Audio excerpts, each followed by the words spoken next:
Everyone, good morning. स्वागत है आप सभी का मेरे इस YouTube channel study with Amit Chahal. Daily current affair classes. आज है दोस्तों 23 सितंबर 2020 और 23 सितंबर 2020 से बनने वाले जितने भी मोस्ट इंपोर्टेंट करंट अफेयर के क्वेश्चन हैं उनके बारे में आज हम डिस्कस करेंगे। और करंट अफेयर जो क्लासेस है दोस्तों वो किसी भी एग्जाम के लिए मोस्ट इंपोर्टेंट पार्ट होता है। चाहे आपका आने वाला Delhi police, NTPC, railway group D या फिर एचएसएससी, सीटेट, सेट और यूपीएससी लेवल तक के एग्ज़ाम आते हैं तो वहाँ पे अगर आपको से करंट अफेयर पूछ ली जाती है तो ये मोस्ट इंपॉर्टेंट पार्ट है दोस्तों। और हमारे इस चैनल पर आपको पीडीएफ भी प्रोवाइड करवाई जाती है। और पीडीएफ का क्या है, मैं डेली डिस्क्रिप्शन बॉक्स के अंदर एक लिंक देता हूँ। वहाँ पे क्या है, आपने जाकर एक ग्रुप को ज्वाइन करना और वहाँ पे डेली आपको क्या मिलेगी, पीडीएफ प्रोवाइड करवाई जाती है। तो स्टार्ट करते हैं दोस्तों। एसबीआई बैंक के वर्तमान चेयरमैन कौन है? कल मैंने आपसे ये क्वेश्चन पूछा था। तो एसबीआई बैंक के वर्तमान चेयरमैन कौन है?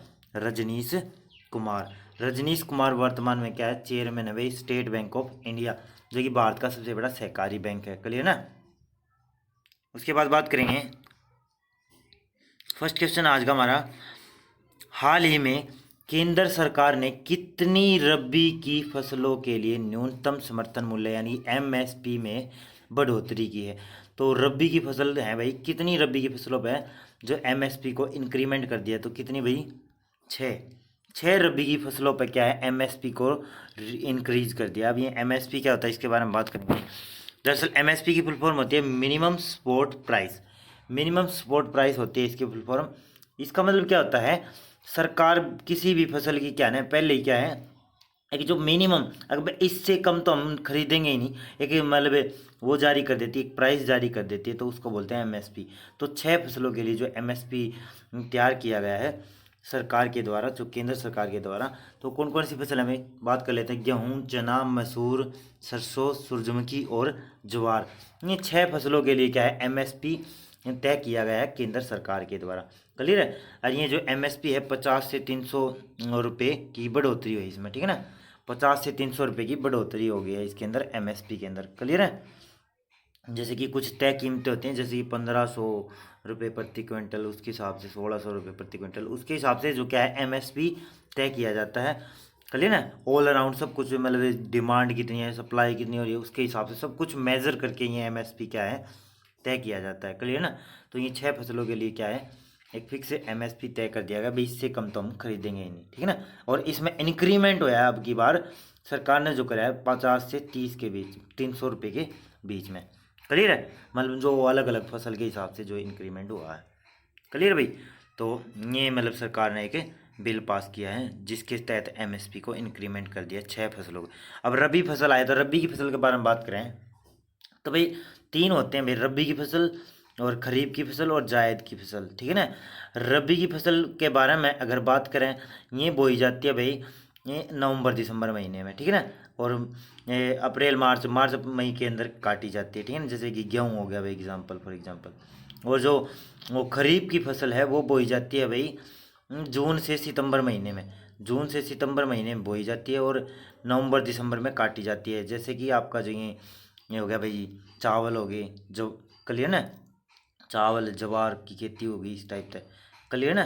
तो उसके बाद है एक है जायद की खेती। जायद खेती कौन सी होती है भाई, जब आप मतलब जो टाइमिंग होती है ना खरीफ की फसल के बीच में और रबी की फसल में, उस टाइम पे जो फल फ्रूट्स जो आप देखते हो लाइक तरबूज, ठीक है ना, वो क्या क्या कहलाती है, जायद की फसलें कहलाती है, काकड़ी वगैरह वगैरह हो गया। क्लियर ना? तो ये जायद फसलें कहलाती है। तो इनकी टाइमिंग आपने पता लग गई होगी। तो स्टार्ट कर, उसके बाद बात करेंगे। हाल ही में प्रधानमंत्री नरेंद्र मोदी जी ने किस राज्य में नौ राजमार्ग परियोजना और घर तक फाइबर परियोजना का शुभारंभ किया है?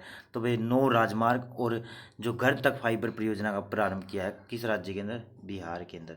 बिहार राज्य में क्या है, दरअसल आने वाले इलेक्शन है, उसीलिए वहाँ पे क्या है योजनाओं परियोजनाओं का क्या है बम्बार फूटा हुआ है। क्लियर है? और प्रधानमंत्री नरेंद्र मोदी जी क्यों उद्घाटन कर रहे हैं? क्योंकि ये जो सारी जो स्कीम्स हैं, ये योजनाएं हैं, वो केंद्र सरकार के द्वारा, ठीक है ना, केंद्र सरकार के द्वारा, इसीलिए क्या है प्रधानमंत्री नरेंद्र मोदी जी क्या कर रहे हैं, उद्घाटन भी करें। तो बिहार में क्या है, 9 तो राजमार्ग और क्या है एक फाइबर, मतलब घर तक फाइबर परियोजना का शुभारंभ किया है। क्लियर? अब जानेंगे बिहार में दरअसल घर तक फाइबर योजना में क्या कहते हैं। अब 45,945 घरों में फाइबर केबल की सहायता से इंटरनेट उपलब्ध कराया जाएगा, ठीक है ना। 45,945 घरों में फाइबर केबल की सहायता से इंटरनेट उपलब्ध कराया जाएगा बिहार के अंदर, क्लियर ना। और 9 राजमार्गों की क्या है, ठीक है ना, 9 राजमार्गों के लिए भी क्या कराया गया है, उद्घाटन किया केंद्र सरकार ने, ठीक है, हमारे प्राइम मिनिस्टर नरेंद्र मोदी जी ने। अब बिहार आया तो बिहार की कैपिटल क्या है, पटना। पटना को क्या है, पाटलिपुत्र के नाम से भी जाना जाता था। नीतीश कुमार करेंट टाइम में क्या है, सीएम है। और गवर्नर कौन है, फागू चौहान। और बिहार का शोक किसे कहा जाता है, कोसी नदी को, क्लियर ना। संजय करोल जी चीफ जस्टिस हैं बिहार हाई कोर्ट के। उसके बाद बात करेंगे किस केंद्र शासित प्रदेश के लिए national generic document registration system launch किया है। तो भाई जो national generic document registration system launch किया है तो वो किस केंद्र शासित प्रदेश में है, वो जम्मू कश्मीर में भाई, क्लियर है।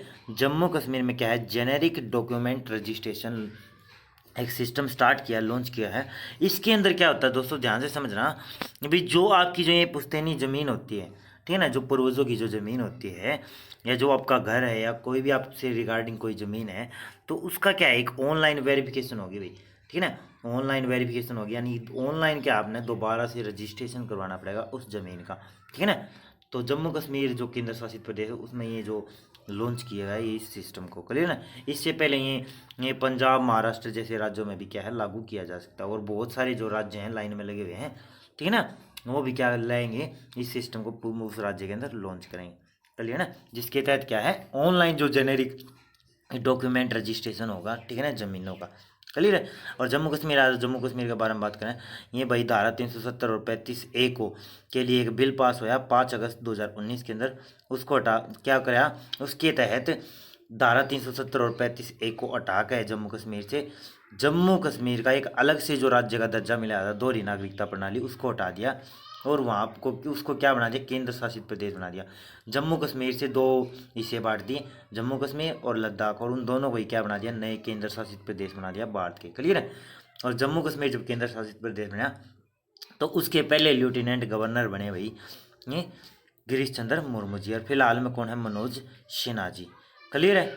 जम्मू कश्मीर से ये बातें आपने याद रखनी है। उसके बाद बात करेंगे क्वेश्चन हमारा, हाल ही में विभू रंजन चौधरी का निधन हुआ, यह कौन थे। तो भाई विभू रंजन चौधरी जी का निधन हो गया है। ये एक मशहूर संगीतकार थे, म्यूजिशियन थे भाई, क्लियर ना।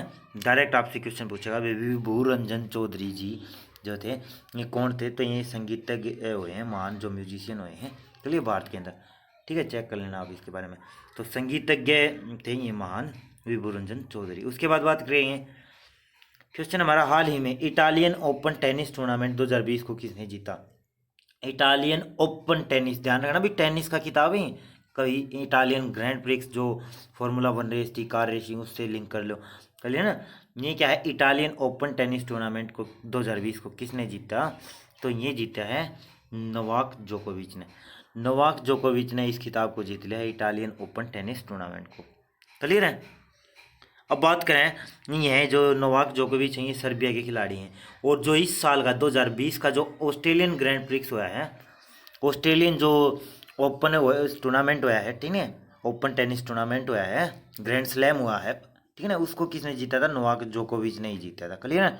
इस साल में क्या है, 2 ही क्या हुए हैं, ये ग्रैंड स्लैम हुए हैं टेनिस के, ठीक है ना। वो कौन कौन से, एक तो ऑस्ट्रेलियन ओपन, ऑस्ट्रेलियन ओपन को किसने जीता, नोवाक जोकोविच ने। और एक होया है ऑस्ट्रेलियन ओपन, एक होया है यूएस ओपन जो प्रेजेंट टाइम में आया कुछ दिनों पहले, उसको जीता है डोमिनिक थियम ने, क्लियर है। किसको हरा गए, अलेक्जेंडर ज्वेरेव को हरा गए, ठीक है ना, डोमिनिक थियम ने जीता है। और ये तो था भाई महिलाओं का, ये था पुरुषों का। महिलाओं की बात करें तो महिलाओं में किसने जीता है, नाओमी ओसाका जो कि जापान की खिलाड़ी हैं, उन्होंने जीता है किसको, कौन सा किताब भाई, यूएस ओपन को, क्लियर है। अच्छा, महिला इटालियन एकल खिताब की बात करें तो महिला एकल इटालियन ओपन टेनिस टूर्नामेंट किसने जीता, वो जीता है सिमोना हालेप ने, क्लियर है। सिमोना हालेप ने भी क्या है, महिला एकल इटालियन खिताब जीत लिया। वो तो था पुरुषों का, जिसे किसने जीता है, नोवाक जोकोविच ने। ये महिलाओं का सिमोना हालेप जी ने, क्लियर है। उसके बाद बात करेंगे क्वेश्चन हमारा, हाल ही में नेपाल के महान पर्वतारोही आंग रीता शेरपा का निधन हो गया। यह कितनी बार माउंट एवरेस्ट को फतेह कर चुके हैं। भाई मोस्ट इंपॉर्टेंट क्वेश्चन है, पूछ लिया जाएगा आपके एग्जाम में, ठीक है ना। अभी नेपाल के एक महान पर्वतारोही हुए हैं आंग रीता शेरपा का निधन हो गया है जिनका। तो ये क्या है, क्या थे, कितनी बार माउंट एवरेस्ट चढ़ चुके हैं, ये चढ़ चुके हैं भाई 10 बार, 10 बार माउंट एवरेस्ट पे फतेह कर चुके हैं। कौन भाई, जो इनका निधन हो गया है, कौन भाई, रीता शेरपा का निधन हो गया है। तो ये आंग रीता शेरपा जो कि महान पर्वतारोही हैं, इन्होंने 10 बार माउंट एवरेस्ट को फतेह कर रखा है, क्लियर ना। और इनका गिनीज बुक में भी क्या है, वर्ल्ड रिकॉर्ड है, क्लियर ना। अब ये 10 बार में तो चढ़ रहे हैं क्या पर्वत पर, ठीक है ना, माउंट एवरेस्ट पे। परंतु इनकी एक और बहुत बड़ी जो चौंका देने वाली बात है कि भाई ये जो 10 बार जो चढ़े हैं, ये क्या है, देख लो आप कंटेंट देख लो। अगर भाई सबसे पहले बात करें, उन्हें क्या है, एक स्नो लेपर्ड के नाम से जानते हैं, हिम तेंदुआ। इन्हें क्या है, जो ये आंग आंग वो हैं, क्लियर, नाम देख लो दोबारा एक बार, आंग रीता शेरपा। आंग रीता शेरपा जो हैं, इन्हें क्या है, स्नो लेपर्ड हिम तेंदुए के नाम से भी जाना जाता है, हिम तेंदुआ बोला जाता है। और ये जो है नेपाल के पर्वतारोही संघ के सचिव टीकाराम टीकाराम गुरुंग है जी, टीकाराम गुरुंग है कोई, जो क्या है, पर्वतारोही, जो नेपाल का जो पर्वतारोही संघ है उसके चीफ हैं।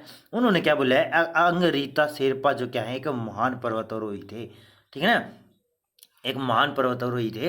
वो किसने बोला है, यहाँ के जो नेपाल पर्वतारोही संघ के चीफ हैं टीकाराम गुरुंग जी ने, ठीक है ना। और इन्होंने बताया है कि भी 1983 से 1996 के बीच में, 1983 से 1996 के बीच में 10 बार इन्होंने क्या है, माउंट एवरेस्ट को फतेह किया है। और 10 बार क्या है, बिना ऑक्सीजन के, ध्यान रखना भाई, 8848 मीटर ऊंचाई है माउंट एवरेस्ट की, जिसको नेपाल में माउंट एवरेस्ट ना बोल के क्या बोला जाता है, सागर मत्था बोला जाता है। क्या बोला जाता है, सागर मत्था। तो 8848 मीटर हाइट है, और उस हाइट पे क्या है, बिना ऑक्सीजन के 10 बार फतेह कर रखी है, क्लियर है, अंग रीता शेरपा जी ने, जिनका हाल ही में क्या हो गया है, निधन हो गया। इसलिए मोस्ट इंपोर्टेंट क्वेश्चन बन जाता है भाई, ठीक है ना। याद रखना, नेपाल में सागर मत्था बोला जाता है किसी को, जो माउंट एवरेस्ट है, ठीक है ना। वैसे दुनिया में क्या बोलते हैं, माउंट एवरेस्ट बोल देते हैं, क्लियर है। उसके बाद बात करेंगे, क्वेश्चन हमारा, हाल ही में रूस बैडर गिन्सबर्ग का निधन हो गया, सॉरी रूथ, हाल ही में रूथ बैडर गिन्सबर्ग का निधन हो गया, जिन्हें नोटोरियस आरबीजी के नाम से भी जाना जाता है, वह कौन थी। तो एक महिला थी भाई, जिन्हें नोटोरियस आरबीजी के नाम से जाना जाता है, रूथ बैडर गिन्सबर्ग, जिनका निधन हो गया। यह कौन थी, यह भाई मुख्य न्यायाधीश थी अमेरिका के अंदर, क्या है, चीफ जस्टिस थी भाई, मुख्य न्यायाधीश, क्लियर ना, चीफ जस्टिस ऑफ अमेरिका रह चुके हैं, ठीक है ना, पूर्व चीफ जस्टिस, क्लियर है। इन्हें किस नाम से और जाना जाता है, नोटोरियस आरबीजी के नाम से। और इनका वैसे नाम क्या है, रूथ बैडर गिन्सबर्ग। ये इंपॉर्टेंट क्वेश्चन इसलिए हो जाता है कि भाई ये जो रूथ बैडर गिन्सबर्ग है, एक ये महान न्यायाधीश हुई हैं, महान जो लॉयर हुई हैं भाई अपने टाइम में, ठीक है ना। इन्होंने क्या किया है, वहाँ पे हर तरह के जो डिस्क्रिमिनेशन है, जो भेदभाव है, सामाजिक तरीके से, ठीक है ना, या मतलब आर्थिक तरीके से, हर तरीके से, मतलब क्या है, समाज के लिए लड़ाई लड़ी है इन्होंने, रूथ बैडर ने जी ने, ठीक है ना। मतलब ये बहुत कम केस हारती थी, ठीक है ना। और इन्होंने क्या है, अपनी ज़िंदगी की भी एक लड़ाई लड़ी है। ज़िंदगी की क्या लड़ाई ली है, तीसरी बार कैंसर हुई है इनको, और तीसरी बार कैंसर होने के बाद इनके क्या है, देहांत हो गया है रूथ बैडर का, ठीक है ना, रूथ बैडर गिन्सबर्ग का, क्लियर। तीसरी बार कैंसर से ये क्या जीत नहीं पाई, और ये अपनी ज़िंदगी से हार गई। तो ये मुख्य न्यायाधीश हैं फेमस अमेरिका की, और इन्हें क्या, नोटोरियस आरबीजी के नाम से भी जाना जाता है। और ये भाई क्या है, एक महान मुख्य न्यायाधीश का काम किया इन्होंने। इनका मतलब इन्होंने बहुत सारे काम किए, आज तक केस नहीं आ रहे, मतलब अमेरिका के अंदर काफ़ी कुछ सुधार किए हैं, काले गोरे की नीति या कुछ अलग अलग, ठीक है ना। तो बहुत सारे क्या हैं, भेदभाव जो हैं उनको मिटाने का काम किया है इन्होंने, क्लियर है। तो ये इंस्पिरेशन है एक हिसाब से वहाँ के अंदर, क्लियर ना, वहाँ पे इंस्पिरेशन है भाई, कैसे मतलब एक जो व्यक्ति है वो समाज के अंदर बहुत सारा बदलाव लेके आ जाता है अपनी जो नॉलेज या अपनी जो एजुकेशन के दम पे, क्लियर ना। तो ये बहुत बड़ी क्या थी, वकील थी भाई। उसके बाद बात करेंगे, हाल ही में किस राज्य सरकार ने फसल सर्वेक्षण के लिए ई पीक पहल पहनी नामक मोबाइल ऐप लॉन्च किया है। तो ई पीक पहनी नामक मोबाइल ऐप लॉन्च किया है, तो किस राज्य सरकार ने किया है, वो किया है भाई महाराष्ट्र। महाराष्ट्र राज्य सरकार ने क्या है, ई पीक पहनी नामक एक मोबाइल ऐप लॉन्च किया। किसके लिए भाई? फसल सर्वेक्षण के लिए। क्लियर है? ठीक है ना। ये क्या है कि मोबाइल ऐप है ऑनलाइन, जिससे क्या हुआ, फसल का सर्वेक्षण किया जाएगा, भाई कैसी बुआई है, कैसा कुछ सिस्टम है, ठीक है ना, उसके हिसाब से।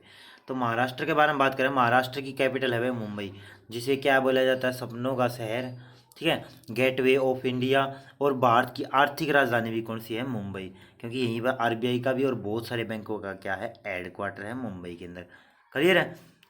अब बात करें, शिवराज सिंह चौहान महाराष्ट्र के सीएम है, और भगत सिंह कोश्यारी जी क्या हैं, यहाँ के राज्यपाल हैं भाई महाराष्ट्र के। क्लियर है? उसके बाद बात करेंगे, हाल ही में किस बैंक के द्वारा वीडियो केवाईसी सुविधा शुरू की है? तो भाई किस बैंक के द्वारा जो वीडियो केवाईसी, जो केवाईसी होती है कस्टमर की, उसको क्या है, वीडियो मतलब वीडियो कॉन्फ्रेंसिंग के जरिए क्या केवाईसी हो जाएगी आपकी। तो उस सुविधा को शुरू किया किस बैंक ने भाई? वो किया है एचडीएफसी बैंक ने। क्लियर ना। एचडीएफसी बैंक क्या है, केवाईसी करेगा ऑनलाइन, जो ऑनलाइन वीडियो कॉन्फ्रेंसिंग के जरिए। क्लियर है? घर बैठे आपके। अब एचडीएफसी आया, तो एचडीएफसी के बारे में बात करेंगे। सबसे पहले फुल फॉर्म जान लेते हैं, housing development finance corporation limited, ये इसकी फुल फॉर्म है।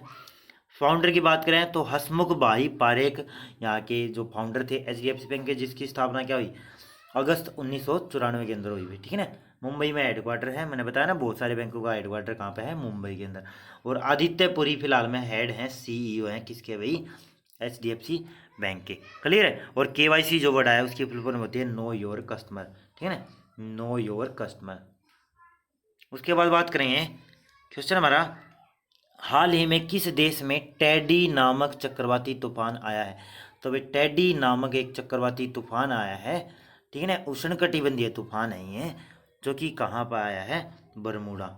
बरमूडा जो कि क्या है, उत्तरी अटलांटिक जो है वहाँ पे पड़ता है भाई, ये काफ़ी छोटा देश है बरमूडा। क्लियर ना। और वहाँ पे क्या है, एक चक्रवाती तूफान आया है भाई बहुत तेज। क्लियर, जिसका नाम क्या है, टेडी नामक तूफान। अब ये जो तूफानों की जो नाम है ना भाई, ये आसपास वाले देश रखते हैं, ठीक है। और मतलब स्पेसिफिक मतलब पहले ही तय किया जाता है, पहले ही तय कर दिया जाता है भाई इस देश में ये तूफान होगा। अगर आपने नाम रखना पड़ गया तो आप ये रखोगे। क्लियर ना, फिक्स होता है इसके बारे में। तो बरमूडा में क्या है, चक्रवाती तूफान आया टेडी नामक तूफान। अब बरमूडा के बारे में बात करें तो हैमिल्टन यहाँ की राजधानी है, ठीक है। बर्मुडियन डॉलर यहाँ की करेंसी का नाम है। और जॉन रैंकिंग क्या है करंट टाइम में? गवर्नर है भाई, यहाँ पर गवर्नर बनते हैं भाई, ठीक है ना, क्या बनते हैं? गवर्नर बनते हैं बरमूडा के अंदर। उसके बाद बात करेंगे, क्वेश्चन है आज के लिए आपके लिए, भाई गिर राष्ट्रीय उद्यान किस राज्य में है? तो इसका आपने कमेंट सेक्शन के अंदर जवाब देना है। और कमेंट किया करो भाई, अगर आप वीडियो को पूरा देखते हो ना तो कमेंट किया करो कैसी लगी, नाइस लगी, अच्छी लगी, कैसी लगी, ठीक है ना। और क्वेश्चन का भी जवाब दिया करो, ठीक है ना। तो ये थी आज की वीडियो। तो कैसी लगी आपको वीडियो? अगर आपको वीडियो अच्छी लगी है तो लाइक करें, अपने दोस्तों के साथ शेयर करें ज़्यादा से ज़्यादा भाई, ठीक है ना। और अगर आप चैनल पर नए आए तो चैनल को सब्सक्राइब कर लें। और पीडीएफ के लिए आपने क्या करना है, डिस्क्रिप्शन बॉक्स में जाना है और वहाँ पे ग्रुप का एक लिंक दे रखे है, और उसको पे क्लिक कर कर आपने ग्रुप ज्वाइन करना है, और वहाँ पर आपको डेली क्या पीडीएफ प्रोवाइड करवाई जाएगी। क्लियर है? तो thanks to watch, thank you.